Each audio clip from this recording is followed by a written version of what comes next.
Hello दोस्तों, मना sir YouTube channel पर आप सभी का स्वागत है। आज अपन फिर से राजस्थान पॉलिटिकल के कुछ इम्पोर्टेंट प्रश्न मैं आपके सामने लेकर के आया हूं मेरे मित्रों।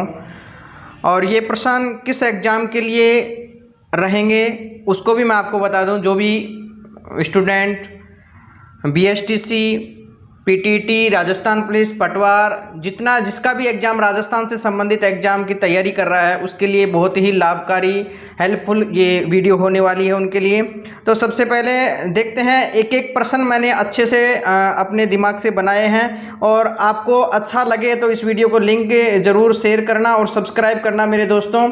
अब देखते हैं, एक एक प्रश्न को देखते हैं, मेरे साथ साथ चलते रहना, नोट डाउन जरूर करना इन प्रश्नों को। बहुत हेल्पफुल ये प्रश्न होने वाले हैं। आपने टॉपिक पढ़ लिया होगा, अब टॉपिक के बाद में ऑब्जेक्टिव क्वेश्चन आप रोज ये अब देखिएगा। क्वेश्चन नंबर 1 से शुरू करते हैं। राज्य सरकार का कार्यकारी अध्यक्ष कौन होता है? तो राज्य सरकार का कार्यकारी अध्यक्ष, अगर अपन ने राज्यपाल टॉपिक पढ़ा तो राज्यपाल टॉपिक में मैंने आपको शुरुआत में ये बताया था कि राज्य का जो संवैधानिक प्रमुख होता है वो राज्यपाल होता है। बिल्कुल, संवैधानिक प्रमुख बोल दें, कार्यकारी अध्यक्ष बोल दें तो इसका उत्तर हो जाएगा राज्यपाल मेरे दोस्तों। अगर वास्तविक शक्ति किसमें निहित होती है? मुख्यमंत्री में निहित होती है। और नाम मात्र शक्ति किसमें निहित होती है? राज्यपाल में निहित होती है। तो इस प्रश्न का उत्तर मेरे दोस्तों क्या हो जाएगा? राज्यपाल इस प्रश्न का उत्तर हो जाएगा। आप इसका स्क्रीनशॉट भी ले सकते हैं। और नेक्स्ट क्वेश्चन, मेरे साथ साथ क्वेश्चन देखना, कितने 30 प्रश्न मैं इस सीरीज में लेकर के आया हूं। इन प्रश्नों को अच्छे से समझना, डिटेलिंग के साथ में समझना मेरे दोस्तों। ये प्रश्न आपके एग्जाम में सेम टू सेम हूबहू आपको बहुत हेल्पफुल करने वाले हैं, हेल्पफुल होने वाले हैं ये प्रश्न। देखिएगा नेक्स्ट प्रश्न, दूसरा प्रश्न देखिएगा। अभी तक आपने थ्योरेटिकल पढ़ा, अब ऑब्जेक्टिव लगा करके देखिएगा। क्वेश्चन नंबर 2, विधानसभा चुनाव में अस्पष्ट बहुमत के कारण राजस्थान में राष्ट्रपति शासन किस वर्ष लागू किया गया था? बिल्कुल, सबसे पहले की मैं बात कर रहा हूं मेरे मित्रों। सबसे पहले राष्ट्रपति शासन 1967 में लगा। 13 मार्च 1967 को जो सबसे पहले राष्ट्रपति शासन लगा, अस्पष्ट बहुमत के कारण ये राष्ट्रपति शासन लगाया गया था। आपको ये भी पता होना चाहिए कि राष्ट्रपति शासन राजस्थान में अभी तक 4 बार लगा है। कितनी बार लगा है मेरे लाडलों? 4 बार। 67, 77, 80, 92। 1967, 1977, 1980, 1992। तो इस प्रश्न का उत्तर क्या हो जाएगा? ऑप्शन नंबर बी अपने सामने स्क्रीन पर दिखा रखा है मैंने। ऑप्शन नंबर 20 प्रश्न का उत्तर हो जाएगा मेरे लाडलों। तो ये इस प्रकार के प्रश्न आपको याद रखने हैं। क्वेश्चन नंबर 3 पर चलते हैं। बहुत अच्छे अच्छे प्रश्न मैं इसमें बताने वाला हूं, मेरे साथ में बने रहिए। और अच्छा लगे तो वीडियो के लिंक जरूर शेयर कीजिएगा। सब्सक्राइब चैनल को नहीं किया तो सब्सक्राइब कीजिएगा मेरे मित्रों। और आगे इसी प्रकार से पॉलिटिकल की जितने भी प्रश्न हैं मैं एक एक सीरीज रूप में आपको ये ऑब्जेक्टिव क्वेश्चन उपलब्ध करवाने वाला हूं। तो बिल्कुल ये 10 या 15 मिनट का ज़्यादा लंबा वीडियो को लेंगे नहीं अपन। देखिएगा प्रश्न नंबर 3, भारत की प्रथम महिला राज्यपाल कौन बनी? देखिएगा, भारत की प्रथम महिला राज्यपाल बनी है सरोजनी नायडू। बिल्कुल, सरोजनी नायडू यूपी उत्तर प्रदेश की पहली महिला राज्यपाल बनी है, ये भी आपको याद रखना है। अगर और ऑप्शन को भी टच करें तो सुचेता कृपलानी भारत की प्रथम मुख्यमंत्री बनने वाली, ये भी यूपी की मुख्यमंत्री बनी थी। तो महिला मुख्यमंत्री बनने वाली भारत की पहली कौन है? सुचेता कृपलानी। विजय लक्ष्मी पंडित की मैं बात करूं, विजय लक्ष्मी पंडित यूएनओ की महासभा में कोई भारतीय अध्यक्ष, महिला अध्यक्ष बनने वाली पहली महिला अध्यक्ष कौन है? विजय लक्ष्मी पंडित। और यशोदा देवी की बात करूं मेरे लाडलों तो राजस्थान विधानसभा में पहली विधायक बांसवाड़ा से कौन थी? यशोदा देवी थी। तो ये सभी प्रश्नों को आपको हल करना है। इस प्रश्न का उत्तर हो जाएगा Sarojini Naidu, option number A. ठीक है, नेक्स्ट क्वेश्चन देखिएगा। नेक्स्ट क्वेश्चन आपकी स्क्रीन पर है। क्वेश्चन नंबर 4, राज्य की विधानसभा को भंग करने का आदेश कौन देता है? बिल्कुल, यहां भंग करने का आदेश मैंने बता रहा हूं आपको। भंग करने की जगह आपको विघटन शब्द भी आ सकता है, कंफ्यूजन नहीं हो। विधानसभा के सत्रों को बुलाना, विधानसभा के सत्रों को समाप्त करना और विधानसभा के सत्रों को आहूत करना भी आ सकता है। और विधानसभा को मुख्यमंत्री के परामर्श पर भंग करने का जो ये आदेश देता है, ये कौन देता है मेरे लाडलों? राज्यपाल इसका उत्तर हो जाएगा। ऑप्शन नंबर ए इसका उत्तर हो जाएगा, राज्यपाल। आपको याद आ रहा है क्या? अनुच्छेद 174 में मैंने ये सारी बातें आपको बताई। अनुच्छेद 174 के तहत ये सारे काम कौन करता है? राज्यपाल करता है। अगर केंद्र की बात करें मेरे लाडलों तो केंद्र में अनुच्छेद 85 के तहत ये सभी कार्य कौन करता है? राष्ट्रपति करता है। अरे कौन करता है मेरे लाडलों? कौन करता है? राष्ट्रपति करता है। ये सभी प्रश्न आपको याद रखने एग्जाम के पॉइंट ऑफ व्यू से। देखिएगा नेक्स्ट क्वेश्चन चलते हैं। क्वेश्चन नंबर 5, कुछ प्रश्न ऐसे बनाए हैं, बहुत अच्छे लेवल के प्रश्न आपके सामने लेकर के आया हूं। तो क्वेश्चन नंबर 5 देखिए, संसद द्वारा 2 या 2 से अधिक राज्यों के लिए एक उच्च न्यायालय की व्यवस्था कर सकती है, यह किस अनुच्छेद में उल्लेखित है? बिल्कुल, 2 अनुच्छेद आपको हमेशा कंफ्यूज करने वाले हैं, 230 और 231। पर इस प्रश्न का उत्तर आपको याद आ रहा है क्या? मैंने आपको बताया था, ऑनलाइन क्लासों में अपन बात कर चुके हैं, 231 इसका उत्तर आएगा। 230 की बात करें मेरे लाडलों, तो 230 में क्या है? एक उच्च न्यायालय को एक से अधिक केंद्र शासित प्रदेश तक विस्तार किया जा सकता है। और यह भी ध्यान रखना, ये उच्च न्यायालय के शक्तियों को बढ़ाना और घटाना किसका काम होता है? संसद का काम होता है। इन प्रश्नों को भी ध्यान रखना है। चलते हैं नेक्स्ट क्वेश्चन पर, क्वेश्चन नंबर 6।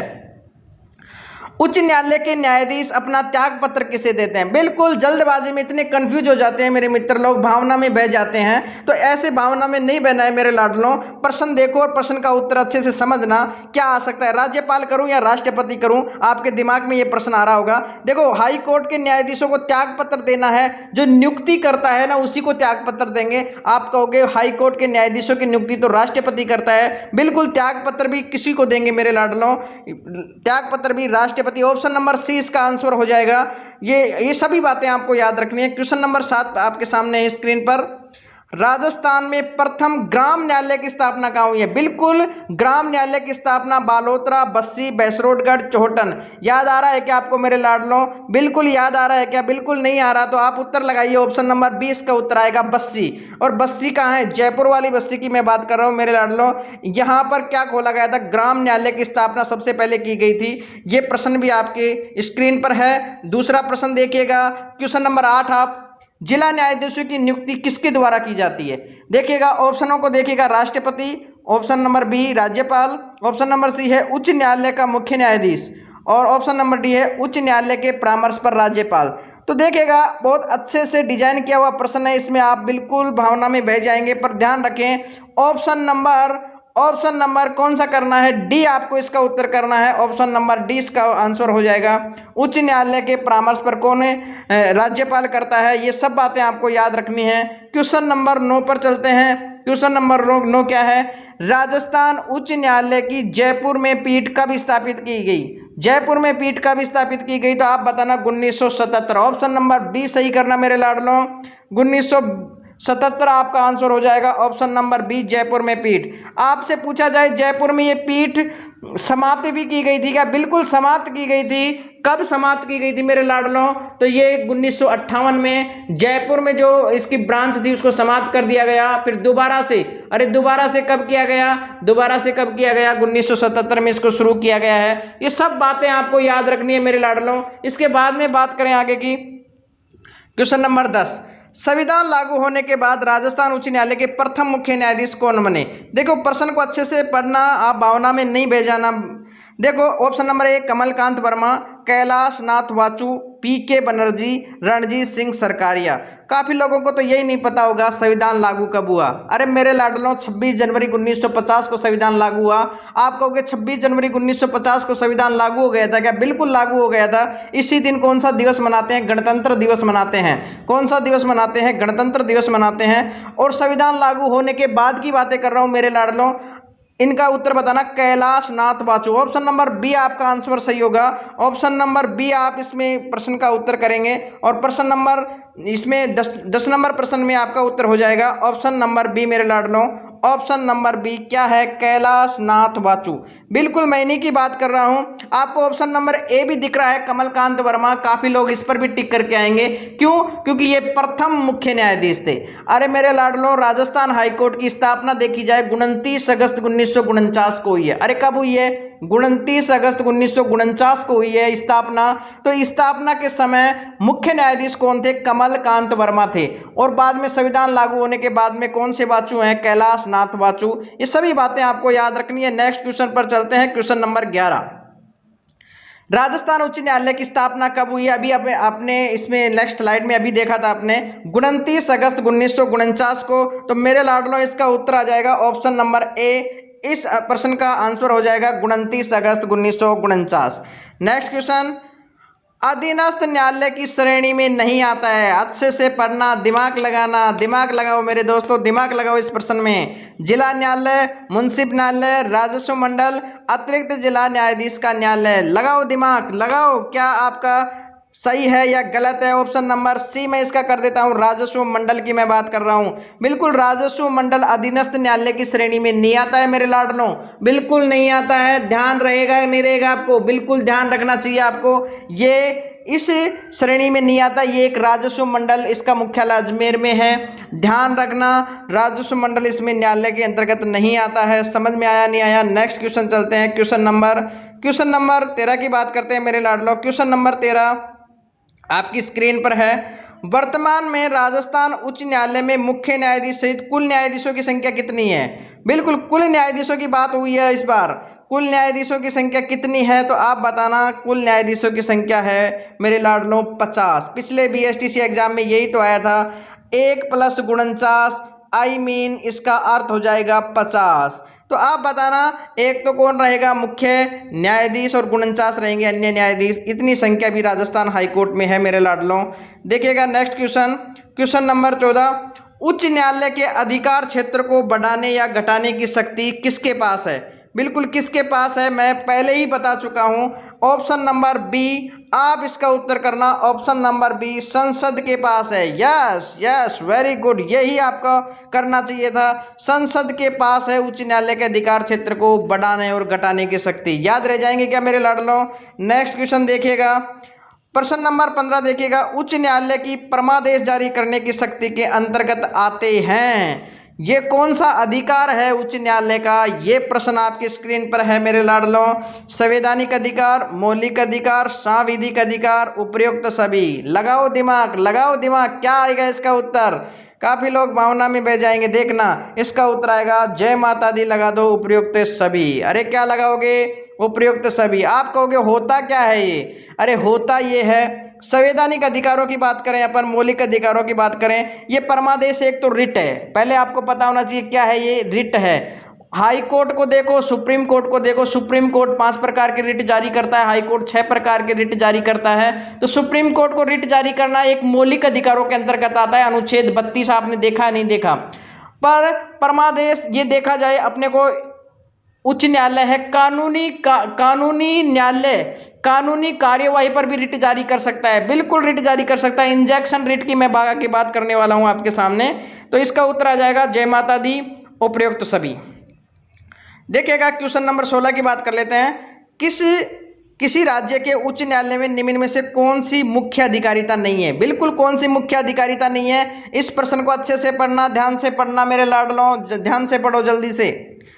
परामर्शदात्री क्षेत्राधिकार, पर्यवेक्षक अधिकारिता, अपीलीय अधिकारिता, प्रारंभिक व मूल अधिकारिता। जल्दी बताओ। यस, इस प्रश्न का उत्तर आएगा मेरे लाडलों, कौन सी अधिकारिता नहीं है? उच्च न्यायालय की बात हो रही है तो ऑप्शन नंबर ए सही कीजिए। परामर्शदात्री क्षेत्राधिकार उच्च न्यायालय के पास नहीं है, केवल कौन से न्यायालय के पास में है? हाई कोर्ट के पास में है मेरे लाडलों। कौन से के पास में है? हाई कोर्ट में। क्या आप कहोगे उच्च न्यायालय के पास पर्यवेक्षक होता है क्या? बिल्कुल, अधीक्षण करने की क्षमता है कि नहीं है? अरे बिल्कुल है मेरे लाडलों। अपीलीय भी है, मूल अधिकारिता भी है, प्रारंभिक भी है। पर परामर्शदात्री का 143 अनुच्छेद में कौन से के पास में है? सुप्रीम कोर्ट के पास में है। ये सभी प्रश्न आपको एग्जाम के पॉइंट ऑफ व्यू से याद रखने हैं मेरे लाडलों। क्वेश्चन नंबर 17 आपकी स्क्रीन पर है। संविधान के अनुच्छेद 229 के अंतर्गत उच्च न्यायालय के अधिकारियों और कर्मचारियों की नियुक्ति कौन करता है? जल्दी बताइए, कौन करेगा नियुक्ति इनकी? इस प्रश्न को देखना आप, काफी लोग इसमें गलत करने वाले हैं। 229 अनुच्छेद के अनुसार ऑप्शन नंबर डी इसका उत्तर हो जाएगा, उच्च न्यायालय का मुख्य न्यायाधीश। सही बात है क्या ये? बिल्कुल सही बात है, सही बात है। अधिकारी और कर्मचारियों की नियुक्ति कौन करता है? ऑप्शन नंबर डी इसका आंसर सही कीजिएगा आप। इसका उत्तर भी क्या आने वाला है? ऑप्शन नंबर डी इसका आंसर उत्तर आने वाला है शानदार तरीके से। अब देखिए नेक्स्ट क्वेश्चन नंबर 18 आपकी स्क्रीन पर है मेरे लाडलों। देखिएगा, उच्च न्यायालय के न्यायाधीशों को शपथ कौन दिलाता है? यस, शपथ कौन दिलाता है? जल्दी बताओ। शपथ दिलाने का काम राज्यपाल का है। राज्यपाल का काम है मेरे लाडलों। शपथ दिलाने का काम किसका है? राज्यपाल का। तो ऑप्शन नंबर ए इसका आंसर हो जाएगा। Next question number 19। उच्च न्यायालय के न्यायाधीशों को वेतन और भत्ते दिए जाते हैं? बताइए। ऑप्शन 4 है आपके पास में, भारत की संचित निधि से, राज्य की संचित निधि से, भारत की आकस्मिक निधि से, राज्य की आकस्मिक निधि से। बिल्कुल, जब वेतन भत्ते की बात आए तो जिस वेतन भत्ते की अपन बात कर रहे हैं तो इसका उत्तर आ जाएगा राज्य की संचित निधि से। अगर पेंशन की बात करेंगे तो क्या आ जाएगा मेरे लाडलों?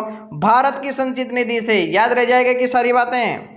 क्वेश्चन नंबर 20, उच्च न्यायालय के न्यायाधीशों की योग्यता का उल्लेख संविधान के किस अनुच्छेद में है? अनुच्छेदों से प्रश्न आ गया है। योग्यता आप बताना है, अनुच्छेद 217, option number B. Option number B right answer इसका, बिल्कुल राइट आंसर हो जाएगा option number B. Question number 21 की बात करें मेरे लाडलों, देखो वर्तमान में भारत में उच्च न्यायालयों की संख्या कितनी है? कितनी बार ये प्रश्न करा चुका हूं क्लासों में, कितनी बार करा चुका हूं बताइए। 25 है कि नहीं है? बताओ जल्दी बताओ। 25 है, इसकी आंसर क्या आ जाएगा? 25। अरे पहले कितने थे? 24। एक नया बन गया क्या? बिल्कुल बन गया। कौन सा? आंध्र प्रदेश, अमरावती में बनाया कि नहीं बना? तो 25वां हाईकोर्ट बना कि नहीं बना? तो इसका आंसर हो जाएगा option number B right answer हो जाएगा मेरे लाडलों क्वेश्चन नंबर 21 का। नेक्स्ट क्वेश्चन बात करें, क्वेश्चन नंबर 22 की बात करते हैं। निम्नलिखित में से कौन से केंद्र शासित प्रदेश के अपने अलग अलग उच्च न्यायालय हैं? कौन कौन से अलग अलग उच्च न्यायालय हैं तो आप बताना। दिल्ली और जम्मू कश्मीर, बिल्कुल जय माता दी ऑप्शन लगा दीजिए। डी ऑप्शन इसमें आ जाएगा। ए और बी दोनों में ही अलग अलग उच्च न्यायालय है। समझ में आया नहीं आया? बिल्कुल। क्वेश्चन नंबर 23, जल्दी से रिवीजन कीजिए इन सब प्रश्नों का। उच्च न्यायालय के न्यायाधीशों की नियुक्ति कौन करता है? सबसे पहले वीडियो शुरुआत तभी बता दिया था, नियुक्ति भी राष्ट्रपति करेगा। त्यागपत्र भी किसको देंगे? राष्ट्रपति को देंगे मेरे लाडलों। ये सब प्रश्न अपन पहले कर चुके कि नहीं कर चुके? बिल्कुल कर चुके हैं ये सभी प्रश्न। आप तो बिल्कुल तैयार हो जाइए, आपका रिवीजन मैं करवाने वाला हूँ, शानदार करवाने वाला हूँ। टॉपिक वाइज आपके प्रश्न करवाने वाला हूँ। एक बार इन 10 से 15 मिनट की ये जो वीडियो बन रही है इसको जरूर देखना और शेयर करना, लाइक करना मेरे लाडलों। जल्दी से नेक्स्ट क्वेश्चन अपन और देख लेते हैं। क्वेश्चन नंबर 24, उच्च न्यायालय एक अभिलेख न्यायालय है? बिल्कुल, court, direct record of court है। यह भारतीय संविधान के किस अनुच्छेद में उल्लेखित है? बिल्कुल, मैंने ऑफलाइन या ऑनलाइन दोनों क्लासों में आपको बताया, ये शानदार तरीके से मैंने आपको पढ़ाया था। बताइए। अनुच्छेद 215। अरे बी ऑप्शन होगा कि नहीं होगा? बिल्कुल बी ऑप्शन होगा। अगर सुप्रीम कोर्ट भी के अभिलेख न्यायालय है क्या? सुप्रीम कोर्ट भी एक अभिलेख न्यायालय है। कौन सा अनुच्छेद? 129। दोनों प्रश्न मैंने कंपैरिजन करके बताए थे। अभिलेख न्यायालय का अर्थ मैंने बताया था, इनको कोर्ट ऑफ कंटेम्प्ट, अवमानना दर्ज करने का अधिकार है, फैसला सुनाने का अधिकार है। समझ में आया कि नहीं आया?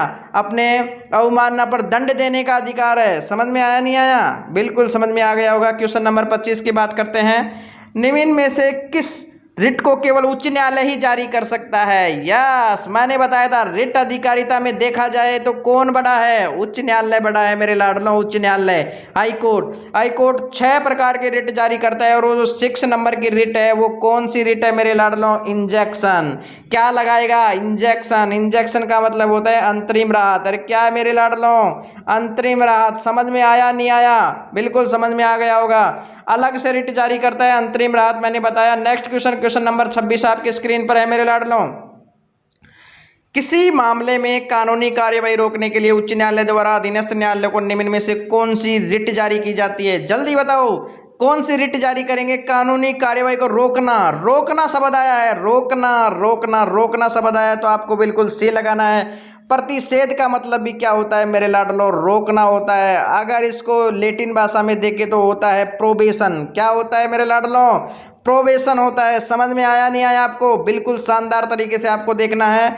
ये प्रश्न भी इंपॉर्टेंट है एग्जाम के पॉइंट ऑफ व्यू से। अब देखते हैं ये प्रश्न, लिख लीजिए, इस पर इंपॉर्टेंट लिख लीजिए और लिख क्या लोगे?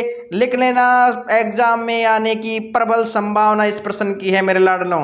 देखिएगा, व्यक्तिगत स्वतंत्रता के लिए उच्च न्यायालय निम्नलिखित में से किस रिट को जारी कर सकता है? जल्दी बताइए। व्यक्तिगत स्वतंत्रता के लिए बंदी प्रत्यक्षीकरण। अरे याद नहीं आ रहा क्या आपको? याद नहीं आ रहा क्या? करंट जीके की क्लास आप लेते नहीं क्या रोज? बंदी प्रत्यक्षीकरण मैंने बताया, हेबियस कॉर्पस के बारे में मैंने बताया। इसी व्यक्तिगत स्वतंत्रता के लिए मैंने आपको पहले ये बात अपन कर चुके हैं। देखिएगा नेक्स्ट क्वेश्चन, किस उच्च न्यायालय के क्षेत्राधिकार के अंतर्गत सबसे अधिक राज्य आते हैं? तो बिल्कुल बताना। शानदार, ऑप्शन नंबर ए इसका राइट आंसर हो जाएगा। गुवाहाटी उच्च न्यायालय के अंतर्गत कितने राज्य आने वाले हैं मेरे लाडलों? 4 राज्य आने वाले हैं। कौन कौन से राज्य आने वाले हैं आपको याद आ रहा है क्या? असम। अरे कौन कौन से राज्य आने वाले हैं मेरे लाडलों? असम आने वाला है, इसके बाद में अरुणाचल प्रदेश आने वाला है, नागालैंड आने वाला है, मिजोरम आने वाला है। तो 4 राज्य, सॉरी कितने राज्य आने वाले हैं? 4 राज्य इसमें आने वाले हैं। समझ में आया नहीं आया? शानदार। नेक्स्ट क्वेश्चन आपकी स्क्रीन पर है। नेक्स्ट क्वेश्चन देखिए मेरे लाडलों, क्वेश्चन नंबर 29। उच्च न्यायालय के सेवानिवृत्त न्यायाधीशों को पेंशन कहाँ से दी जाती है? ये पहले कर चुके हैं अपन। पेंशन कहाँ से दी जाती है? पहले ही कर चुके हैं। बताइए कहाँ से दी जाती है? भारत की संचित निधि से। वेतन तो कहाँ दिया जाएगा? राज्य की संचित निधि से। और पेंशन कहाँ दी जाती है? भारत की संचित निधि से। नेक्स्ट क्वेश्चन ये आपके लिए है, किस उच्च न्यायालय के न्यायाधीश को उसके कार्यकाल के दौरान उसके पद से किसके द्वारा हटाया जाता है? ऑप्शन आपकी स्क्रीन पर है। इस प्रश्न का इतना डिटेलिंग से उत्तर देना मेरे लाडलों, मैं देखूं आपको कितना आपके समझ में आया है, कितना आप लोग पढ़ रहे हो। मैं सभी के एक एक कमेंट देखने वाला हूं।